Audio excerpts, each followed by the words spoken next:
Allah wa bihamdihi subhanallahil azim adada khalqihi wa ridha nafsihi wa zinata arshihi wa midada kalimatihi.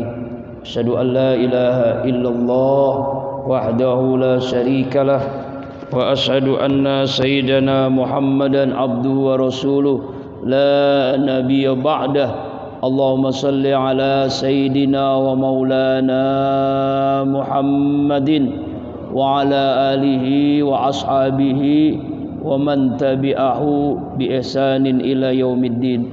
Rabbi a'udzu bika min hamazati syayatin wa a'udzu bika rabbi ay yahdurun.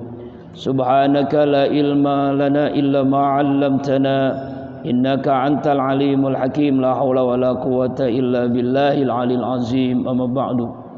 Jamaah salat subuh Masjid Besar Riyadhus Shalihin rahimakumullah. Alhamdulillah, segala puji bagi Allah atas nikmat-nikmatnya pada subuh ini. Berbagai macam nikmatnya iman, Islam, sehat walafiat, panjang umur, sehingga kita bisa melaksanakan salat di awal waktu berjamaah di masjid, dilanjutkan dengan kajian halaqah subuh pada hari ini. Mudah-mudahan Allah senantiasa memberikan karunia pahala yang berlipat ganda untuk kita, amin. Allah senantiasa memberikan keberkahan untuk kita, keselamatan dunia akhirat. Salawat dan salam selalu tercurahkan pada junjungan alam baginda kita Rasulullah Muhammad sallallahu alaihi wasallam, keluarga, sahabat, dan insyaallah kita yang selalu berusaha menghidupkan sunnahnya dan berharap mendapatkan syafaatil ujma di yaumil qiyamah. Allahumma salli ala Sayyidina wa Maulana Muhammad. Jamaah rahimakumullah, para pengurus masjid yang saya muliakan, imam kita Ustaz tadi yang saya muliakan, seluruh jamaah yang saya hormati, alhamdulillah. Hari ini temanya melanjutkan kajian kehidupan setelah kematian. Yang sebelumnya kita membahas tentang alam barzah. Hari ini kita membahas tentang padang mahsyar.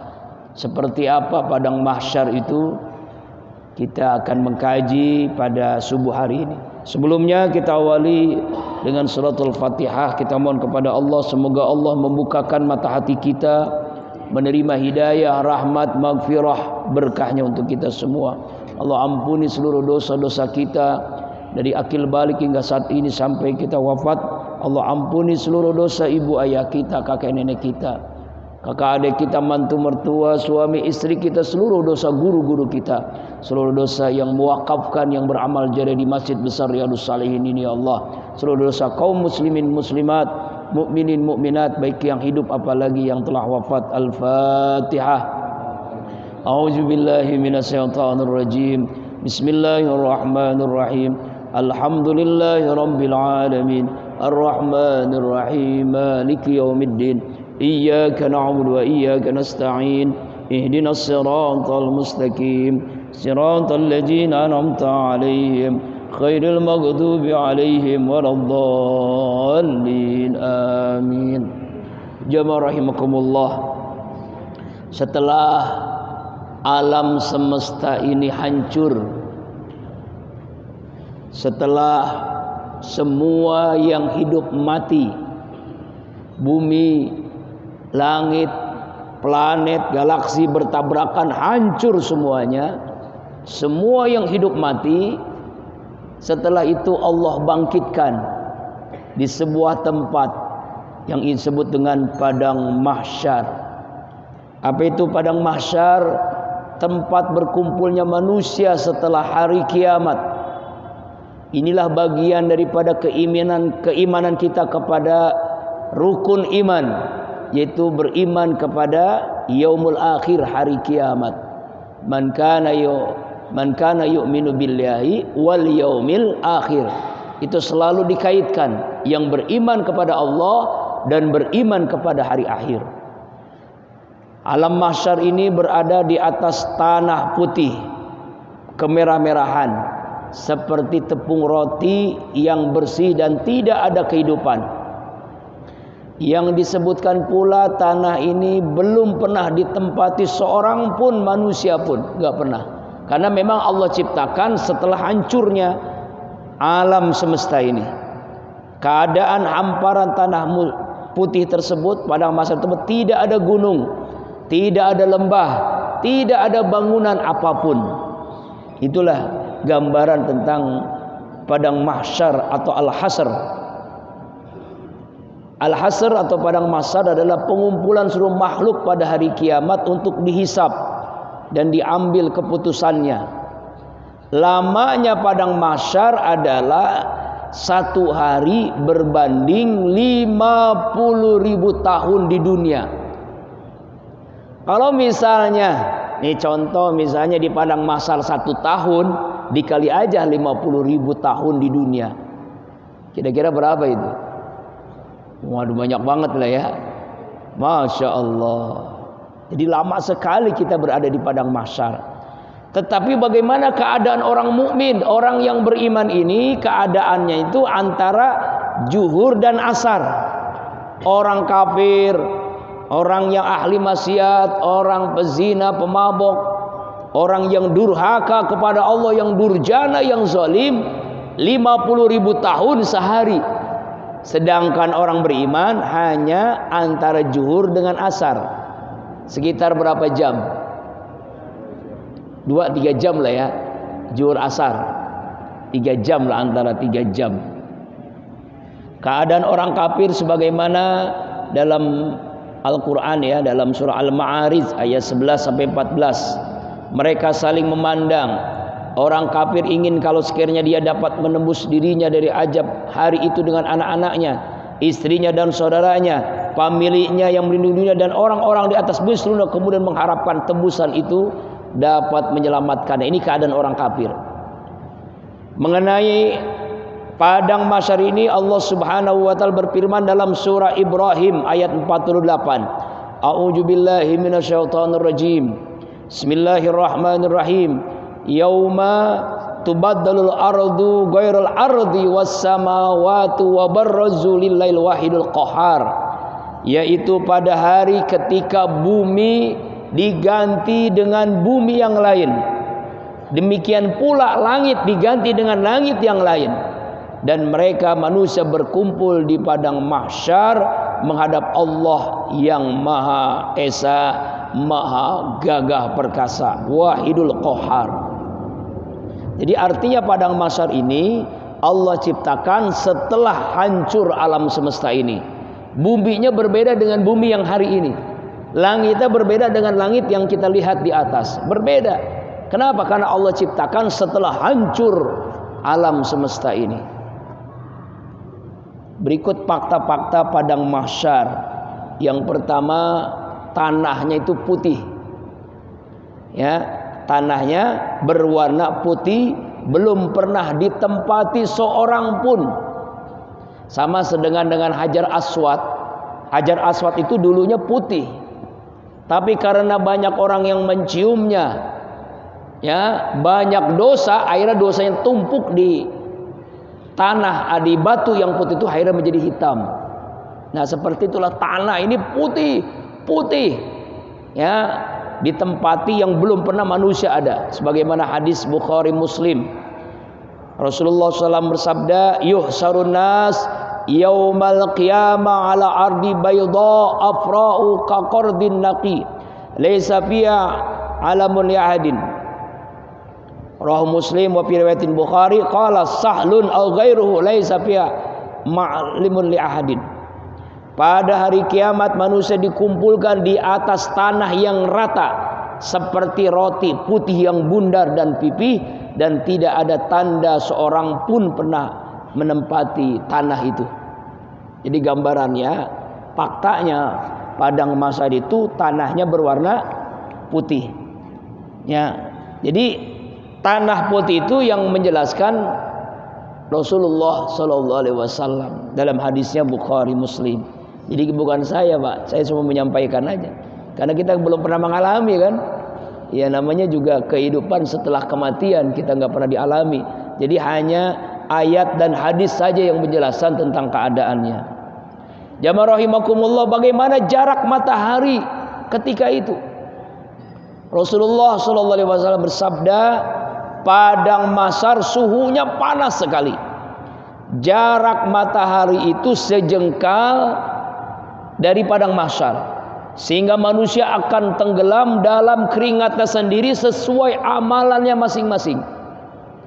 Sebagaimana hadis Rasulullah sallallahu alaihi wasallam, tudpanu syamsu yaumal qiyamah minal khalqi hatta takunu minhum kamikdari mil. Qala Sulaim bin Amir, fa wallahi ma adri ma ya'ni bil mil. Pada hari kiamat manusia didekatkan jaraknya terhadap makhluknya manusia ini tinggal sejauh 1 mil. Sulaim bin Amir mengatakan, demi Allah, aku tidak tahu apa yang dimaksud dengan mil itu. Apakah ukuran jarak perjalanan atau alat yang dipakai untuk bercelak mata? Rasulullah bersabda, sehingga manusia tersiksa dalam keringatnya sesuai dengan kadar amalnya masing-masing. Jadi yang dikatakan 1 mil ini, Sulaim bin Amir ini nggak tahu seperti apa. Cuma Rasulullah menggambarkan. Berarti gambar Rasulullah ini saking dekatnya matahari dengan manusia. Amalnya itu keringatnya itu tergantung amalnya. Ada yang keringatnya sampai mata kaki saja. Ada yang keringatnya sampai lutut, sampai dengkulnya.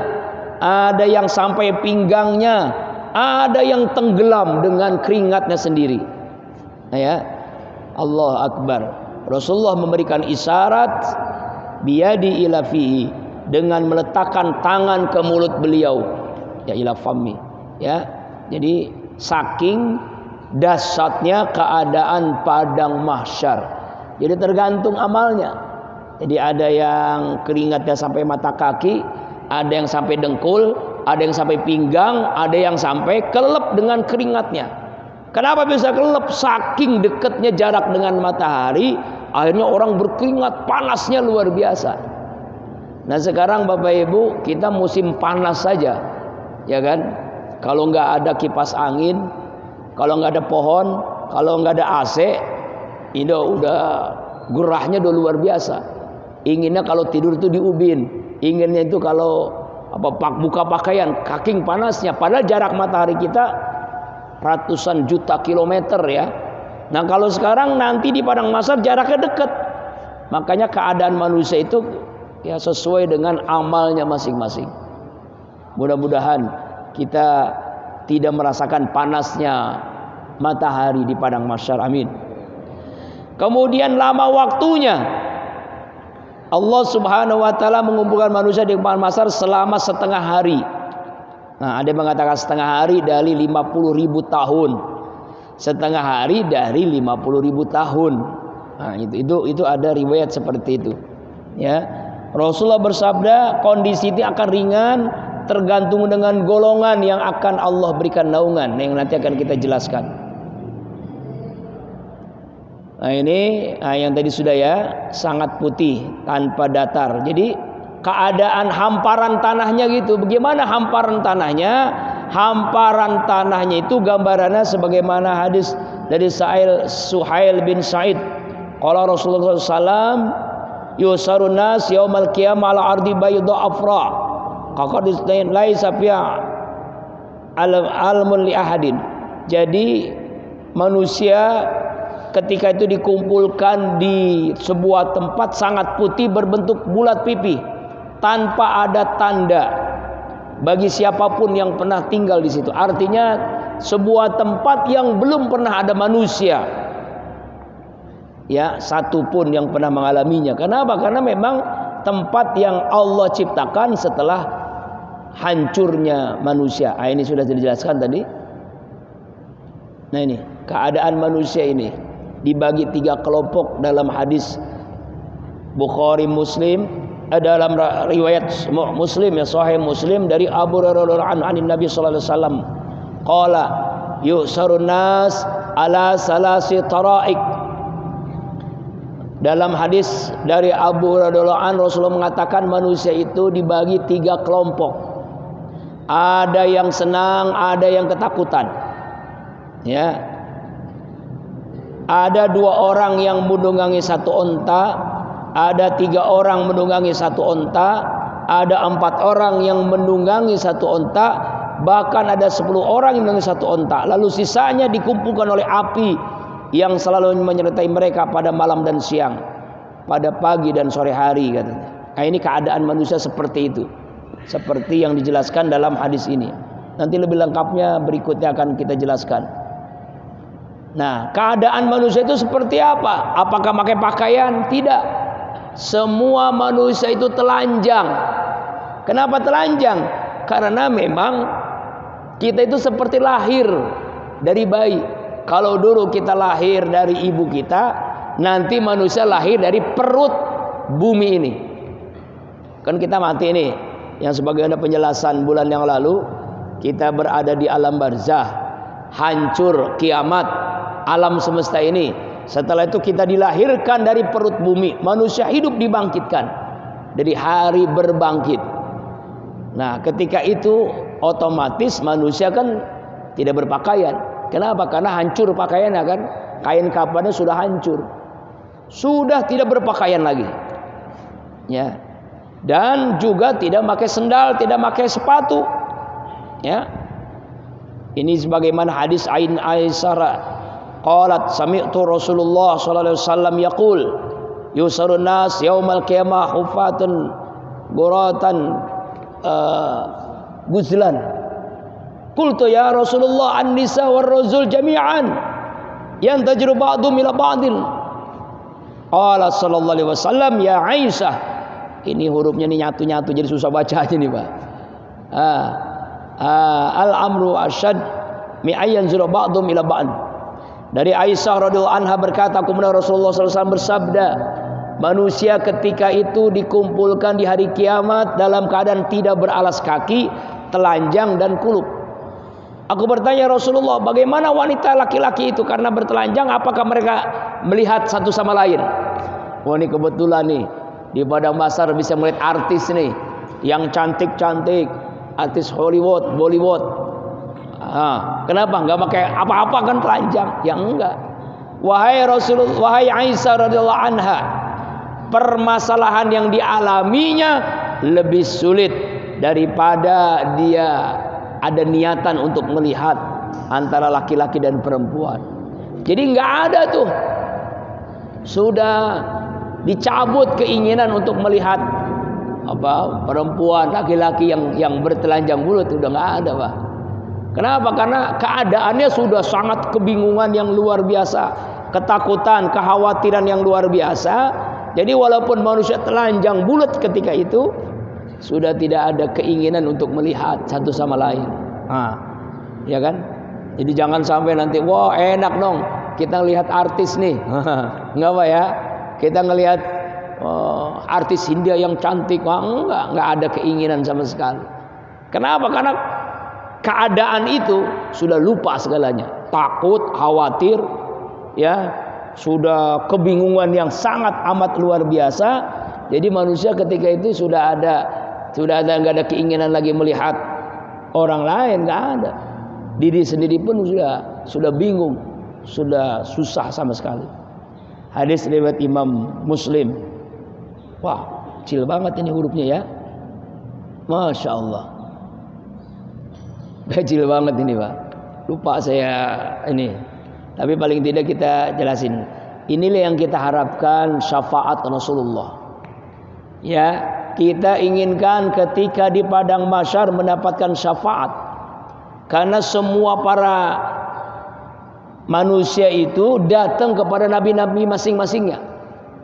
Kepada Nabi Adam, kepada Nabi Ibrahim, Nabi Ismail, Nabi Musa, Nabi Isa, kepada Nabi Yusuf, semuanya datang ingin dapat syafaat. Dan yang berhak mendapatkan syafaat itu adalah ya Nabi kita Muhammad sallallahu alaihi wasallam. Dari Anas radhiyallahu anhu mengatakan Rasulullah sallallahu alaihi wasallam bersabda, pada hari kiamat Allah mengumpulkan seluruh manusia, mereka berujar, duhai sekiranya kita meminta syafaat kepada Tuhan kita sehingga dia bisa meringankan penderitaan kita di tempat kita ini. Maka mereka menemui Nabi Adam mengutarakan hajat mereka. Engkaulah manusia yang Allah ciptakan dengan tangannya, dan dia tiupkan ruhnya kepadamu. dan dia perintahkan para malaikat untuk sujud kepada, maka tolonglah engkau meminta syafaat kepada Tuhan kami. Namun Nabi Adam menjawab, di sini bukan tempatku untuk meringankan kalian. Adam lalu menyebut kesalahannya dan berujar, datanglah Nabi Nuh, Rasul pertama-tama yang Allah utus. Maka mereka manusia mendekati Nabi Nuh. Namun ternyata Nabi Nuh juga menjawab, di sini bukan tempatku untuk memberikan pertolongan. Lantas Nabi Nuh menyebut kesalahannya, dia pernah melakukan kesalahan dan berujar, datanglah kalian kepada Nabi Ibrahim yang telah Allah jadikan sebagai kekasihnya. Mereka pun manusia mendatangi Nabi Ibrahim, tetapi Nabi Ibrahim pun berujar, di sini bukan tempatku untuk merungankan kalian. Dan ia pun menyebut kesalahannya lalu berkata, datanglah kalian kepada Nabi Musa yang Allah telah mengajaknya berbicara.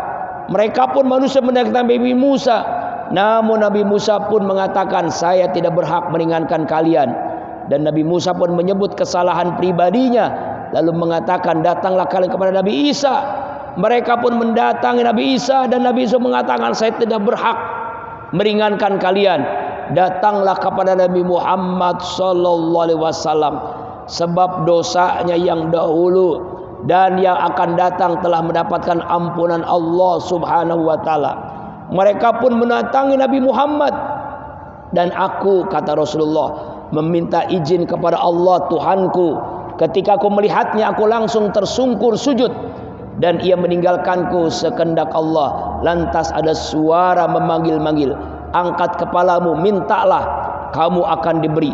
Utarakan apa-apapun unek-unekmu, kamu akan didengar. Mintalah syafaat, kamu akan diberi. Langsung aku angkat kepalaku dan aku memuji Rabbku Allah dengan pujian yang diajarkan kepadaku. Alhamdulillah. Lantas aku pun berikan syafaat dan dia memberiku batasan. Kemudian aku keluarkan mereka dari neraka dan kemasukan ke dalam surga. Kemudian aku kembali dan tersungkur sujud semisalnya pada kali ketiga, keempat, sehingga tak tersedia di neraka selain ditahan oleh Al-Quran.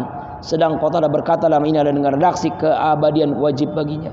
Jadi artinya hadis ini yang hanya mendapatkan legitimasi, legalitas Allah untuk memberikan syafaat itu hanya Nabi kita Muhammad sallallahu alaihi wasallam. Karena itulah kita minta syafaat nanti. Tapi bagaimana Rasulullah memberikan syafaat kalau kita malas menjalankan sunnah Rasulullah, kalau kita malas berselawat kepada Rasulullah sallallahu alaihi wasallam? Rasulullah menyampaikan kepada Masar itu ada sebuah riwayat dari Su'aib al-Arnaud, berada di Syam katanya. Wallahu a'lam bishawab. Dalam riwayat ini Maimunah mengatakan baru saja melintai Baitul Maqdis. Ya. Nanti katanya tempatnya itu di Syam. Wallahu a'lam. Wallahu a'lam, hanya Allah yang mengatakan. Tapi ini hadis dari Su'aib al-Arnaud. Dalam Sahih At-Targhib dari jalur Abu Dzar Al-Ghifari dijelaskan bahwa tentang sholat di Baitul Maqdis, ya, di Baitul Maqdis itu satu sholat masjid lebih utama daripada sholat di Masjid Nabawi, lebih utama daripada sholat Baitul Maqdis. Baitul Maqdis ini tempat sholat yang baik, dan inilah tanah tempat berkumpul dan menyebar. Nah itu dikatakan di situ. Wallahu a'lam bishawab. Nah kemudian saya langsung kepada 10 golongan manusia yang nanti di padang mahsyar itu dirubah wajahnya. Jadi wajah manusia itu sesuai dengan amalnya. Jadi kalau orang maksiat itu wajahnya berubah. Yang pertama, ini dalam hadis Mu'az bin Zabbal, ada 10 ya, ada 10. Pertama, wajahnya itu seperti paminhum ala suratil kirdatun. Jadi ada manusia di padang mahsyar wajahnya manusia, wajahnya monyet, fisiknya manusia. Nauzubillahi min zalik. Jadi ada manusia di padang mahsyar nanti wajahnya monyet, tubuhnya, fisiknya manusia. Siapa ini? Inilah manusia yang ketika di dunia al-qattat an-namam, yaitu orang yang suka menimbulkan fitnah-fitnah, menyebarkan fitnah. Nauzubillah. Bapak Ibu rahimakumullah nih, jangan sampai kita menyampaikan al-fitnatu asyaddu minal qatl. Ya, fitnah itu lebih kejam daripada pembunuhan. Nah, ini kan bulan September. Akhir September itu terkenal dengan G30S PKI ya Pak ya. Pengkhianatan ya G30S PKI itu kan. Mudah-mudahan nanti kita bisa melihat filmnya lagi. Sekarang bisa dilihat di YouTube ya. Biasanya nanti ada stasiun TV yang menayangkan bagaimana kekejaman PKI yang luar biasa. Itu kan berawal dari pengkhianatannya. Dia melakukan fitnah-fitnah. Nah, sama seperti sekarang nih, PKI gaya baru. Sasarannya ustadz-ustadz. Dan gampang, yang penting nanti kalau ditangkap gila. Ya, gila. Ada ustadz yang ditembak di Tangerang. Ada yang dibacok di Bekasi. Ada yang mau dibunuh lagi dakwah nih, lagi ceramah. Ya, di Batam. Pengajian ibu-ibu itu viral tuh ya. Ya Allah. Ini sekarang nih, makanya ustadz nih harus ada pengawalnya nih ya. Ntar habis lagi ngaji begini takut ada yang ini nih. Bahkan ada masjid yang nyiapin besi gede Pak. Jadi takutnya nanti kalau ada yang tiba-tiba ada yang kesini, ada yang langsung aja pukul tuh, gebugin. Allahu Akbar. Nah, jadi nanti di akhirat di padang mahsyar orang-orang yang suka memfitnah, fisiknya manusia tapi wajahnya monyet. Yang kedua, ba'dum ala suratil khanazir. Nanti ada manusia di padang mahsyar itu ya wajahnya diganti oleh Allah babi. Astagfirullah, na'udzubillah. Wajahnya babi padahal dia itu manusia. Waktu di dunia ini dia ganteng, tampan, cantik. Tapi kenapa wajahnya seperti babi? Siapa ini? Ya, dia adalah ahlus sad wal haram. Jadi orang yang suka memakan harta yang haram, merampas hak orang lain. Nah, ini memakan harta yang haram, baik haram zatnya ataupun haram cara mencairnya. Nah, sekarang kan orang tuh yang penting banyak uang, yang penting banyak duit. Karena ada istilah ada pulus mulus, nggak ada pulus mampus. Makanya dia menghalalkan segala cara. Ya, jual beli dengan mengurangi timbangan, dengan riba. Di kantor dia kerja korupsi. Akhirnya hartanya itu makin banyak memang, tapi membuat dia tidak berkah hidupnya. Nanti di akhirat wajahnya babi. Jadi kalau sekarang ditangkap ombak KPK tuh koruptor-koruptor yang miliaran, yang triliunan, ratusan juta, nanti di akhirat wajahnya babi. Nauzubillahi min zalik. Jadi kalau kita nanti melihat di padang mahsyar orang yang wajahnya babi, itulah para koruptor, itulah para pencuri, itulah orang yang merampok, orang yang merampas hak orang lain. Nauzubillahi min zalik. Ya. Yang ketiga, ba'duhum, sebagian mereka ya terbalik, arjulum a'lamuhum ujuhum. Aduh, tulisannya kecil banget ini ya. Nanti yang ketiga ini ya terbalik. Ya, terbalik itu artinya kakinya di atas, wajahnya di bawah, wajahnya diseret-seret. Astagfirullah, auzubillahi min zalik. Jadi terkelungkup kepalanya di bawah kakinya dia. Siapa ini? Jadi wajahnya diseret-seret, kakinya di atas begitu. Inilah ya aklur riba, pemakan harta riba. Orang yang suka rentenir. Nah, sekarang kan zaman online begini, media sosial. Banyak pinjol ya, peminjaman online gitu kan. meminjam-minjam gitu kan, dengan iming-iming mudah mendapatkan pinjaman sekian juta ya, dengan bunga sekian persen, yang akhirnya menumpuk. Ada seorang yang minjem hanya sekitar 1 juta, akhirnya mulanginnya ya itu berbunga-bunga sampai 10 juta. Walallahul bai'a wa harramir riba. Allah halalkan jual beli, Allah haramkan riba, dia makan harta riba. Maka nanti di akhirat, di padang mahsyar, kakinya di bawah, kakinya di atas, wajahnya di bawah diseret-seret oleh malaikat. Nauzubillahi min zalik. Itu yang ketiga. Yang keempat, ba'duhum, ya, sebagian mereka manusia di padang mahsyar ada yang buta.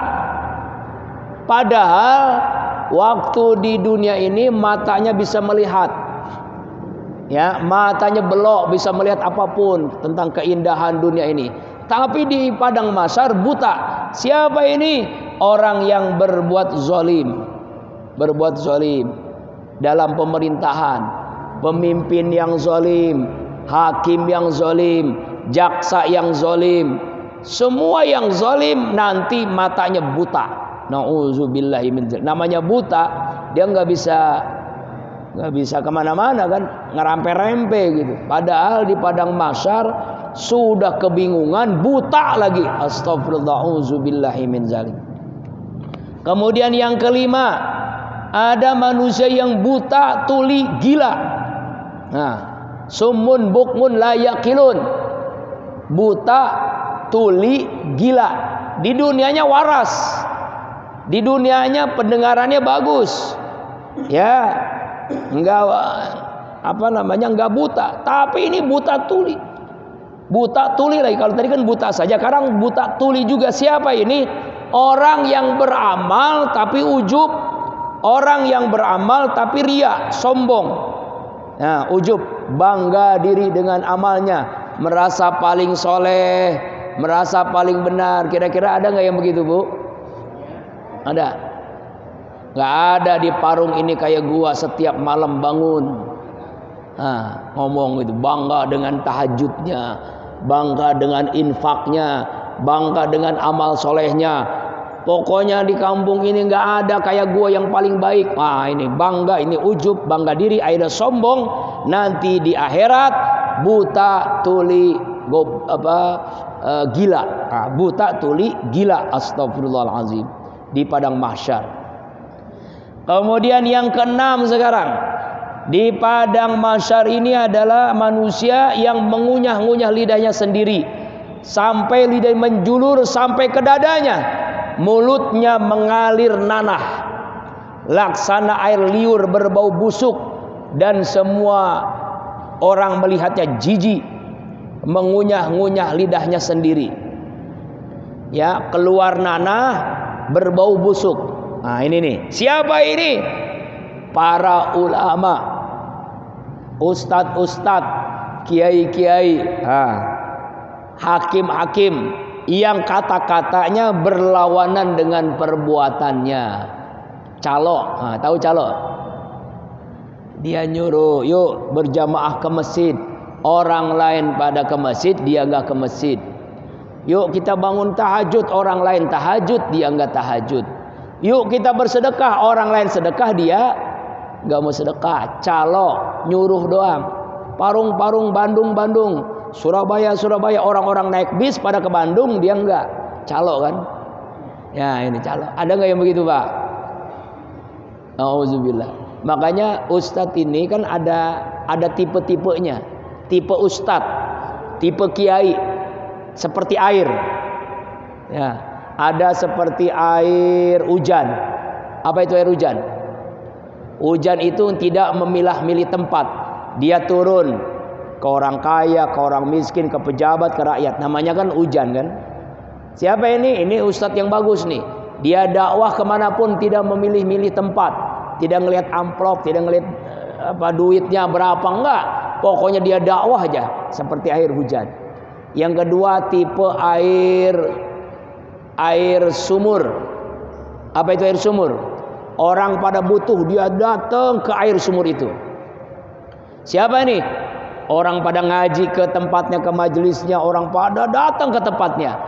Itu ulama yang seperti air sumur bermanfaat. Tuh, sumur kan bermanfaat, orang pada datang. Yang bagus. Nah, yang ketiga nih air pump. Tahu air pump, Pak? Dia keluar air itu kalau bayar, kalau nggak bayar nggak keluar. Nah itu dia ceramah kalau dibayar, kalau nggak dibayar nggak mau dia ceramah, nggak mau dia dakwah. Nah ini ustadz seperti air pump namanya. Bahkan yang pakai DP. Nih kan ini dikit lagi mau musim maulid nih ya. Ini panennya ustadz nih. Makanya kalau ngundang ustadz kalau pakai DP, apalagi udah sudah nyebutkan sekian, nah ini air pump nih. Tipe ustadz seperti air pump. Nauzubillah min zalik. Yang keempat, tipe ustadz seperti air comberan. Tahu air comberan, Pak, Bu?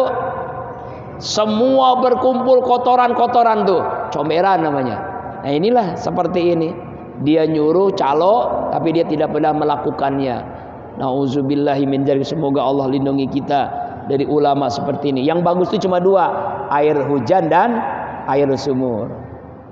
Kemudian yang ketujuh, ada manusia yang disalib di atas palang-palang api. Jadi ada manusia di padang mahsyar nih belum masuk ke neraka nih, dia udah disalib. Siapa ini? Disalibnya pun dengan api, palang-palangnya api semua tuh. Palang-palangnya salib itu api. Adalah orang-orang yang suka memfitnah orang lain kepada penguasa. Ya, penguasa yang adil, pemimpin yang adil lalu difitnah. Nah, ini juga orang yang ketujuh. Yang kedelapan, orang yang maktun aidihim wa arjulihim, orang yang terpotong tangan dan kakinya. Jadi nggak punya tangan, nggak punya kaki. Padahal waktu di dunia kakinya lengkap, tangannya lengkap. Siapa ini? Orang yang suka mengganggu tetangganya. Oh, ada nggak, Pak?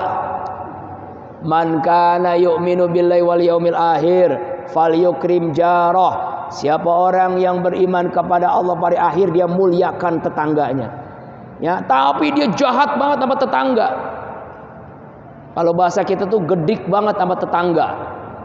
Nggak mau tetangganya itu punya sesuatu, pasti dia akan ngomongin gitu, gibah, fitnah dan sebagainya, pokoknya dah jahat sama tetangga.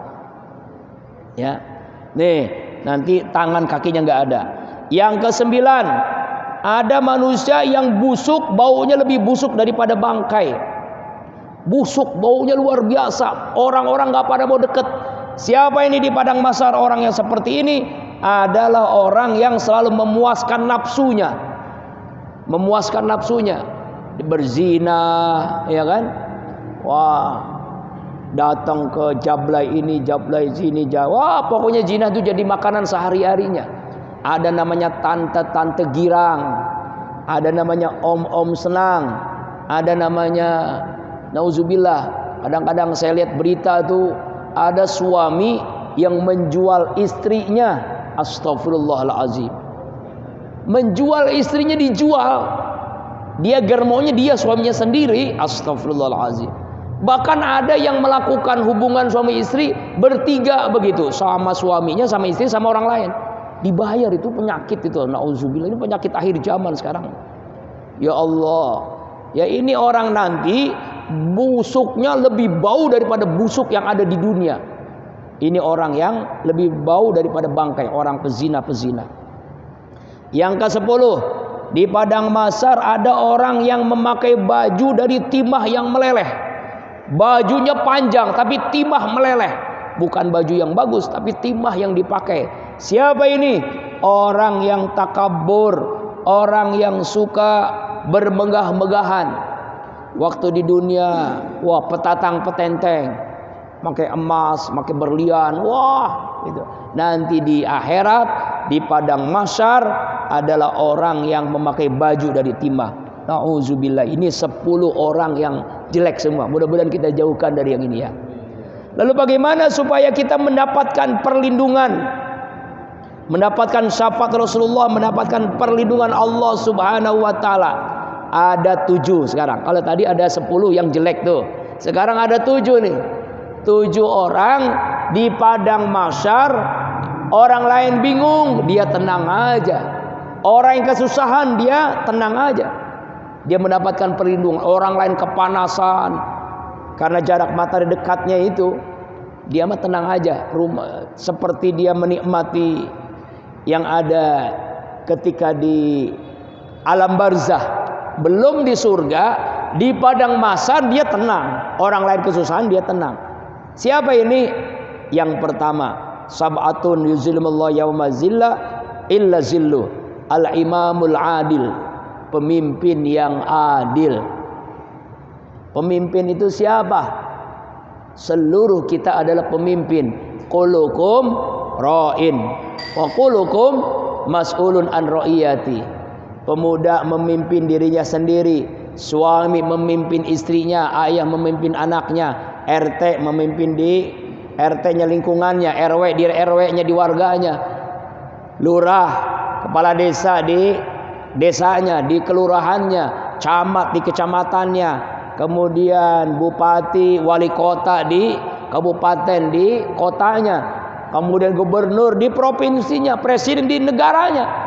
Itu pemimpin yang adil, pemimpin yang menaungi rakyatnya, nanti akan dinaungi Allah Subhanahu wa ta'ala. Pemimpin yang adil. Jadi syaratnya adil. Kalau nggak adil ya nggak dapat. Ya, pemimpin yang adil. Yang kedua, syabun nasafi ibadatillah, pemuda yang tumbuh besar dalam ibadah kepada Allah. Kenapa di sini anak muda bukan orang tua? Orang tua ibadah bagus, anak muda lebih bagus lagi. Kenapa? Karena masa muda itu masa yang darahnya masih panas, nafsunya masih tinggi, ya kan? Oh, kan masih lama nih kita masih mati gitu kan. Tapi dia gunakan untuk ibadah kepada Allah. Jadi kalau kita nggak heran kalau ada orang tahajudnya rajin, baca Qur'annya rajin, sedekahnya rajin, zikirnya lama. Umurnya berapa? 90 tahun, itu biasa. Ya kan? Kalau ada anak muda umurnya 17 tahun, ibadahnya rajin, selalu ke masjid, zikirnya kuat, Masya Allah, baca Al-Qurannya hebat. Nah, inilah pemuda yang mendapatkan naungan Allah. Ya, tapi bukan berarti orang tua nggak mendapat naungan Allah, bukan. Tetap dapat naungan, tapi pemuda yang ini yang lebih hebat lagi. Karena kan lebih berat, ya Pak ya. Apakah pemuda yang ibadah ini setiap hari pakai baju koko? Boleh jadi, tapi belum tentu dia soleh. Apakah pemuda ini setiap hari pakai peci? Boleh jadi, tapi belum tentu dia soleh juga. Akhlaknya yang pentingnya, ibadahnya kepada Allah Subhanahu wa ta'ala. Mudah-mudahan anak-anak kita menjadi pemuda yang mendapatkan naungan Allah. Amin. Yang ketiga, nah ini nih, ini orang tua siapapun bisa dapat nih. Ya, yaitu rajulun qalbuhu mu'allaqun fil masajid, yaitu seseorang yang hatinya tergantung di masjid, terpaut di masjid. Hatinya tuh bergantung di masjid. Apa maksudnya? Maksudnya di ibadah pun dia berada, dia selalu ingin berjamaah ke masjid, ingin memakmurkan masjid, meramaikan dengan pengajian, dengan taklim, dengan berjamaah. Jadi kalau dia naik mobil kemanapun, mampirnya ke masjid. Bukan numpang pipis doang. Ada orang ke masjid numpang pipis doang, ada? Ada mana orangnya? Ya Allah, selalu berjamaah ke masjid, 5 waktunya berjamaah ke masjid. Masya Allah. Jadi hatinya tuh bergantung di masjid. Innama ya'muru masajidallah man amana billahi wal yaumil akhir. Orang yang hanya beriman kepada Allah pada akhir, yang memakmurkan rumah Allah. Mu'allakun. Kenapa masjid? Karena masjid itu baitullah, rumah Allah. Karena masjid itu baitul malaikah, rumahnya malaikat. Karena masjid itu baitul anbiya wal mursalin, rumahnya para nabi dan para rasul. Pusat keberkahan itu ada di masjid. Makanya orang yang hatinya bergantung dengan masjid, dialah yang mendapat naungan Allah di padang mahsyar. Yang keempat, rajulani tahabba fillahi istama alaihi wa tafarraqa alaihi. 2 orang yang saling cinta kepada Allah, berkumpul karena Allah, berpisah karena Allah. Saling cinta kepada Allah. Makanya pentingnya punya sahabat soleh, teman yang baik, karena bisa memberikan syafaat kita. Ya Pak ya. Nah ini nih kita nih. Ini kita kan berkumpul karena Allah. Nanti selesai ini kita ngaji, kita berpisah pun karena Allah. Berkumpul berpisah karena Allah, dialah yang mendapatkan naungan Allah di padang mahsyar. Yang kelima Pak ya. Yang kelima sekarang. Nah ini berat nih. Rajulun talabut imra'atun zata mansabin wa jamalin faqala inni akhafullah.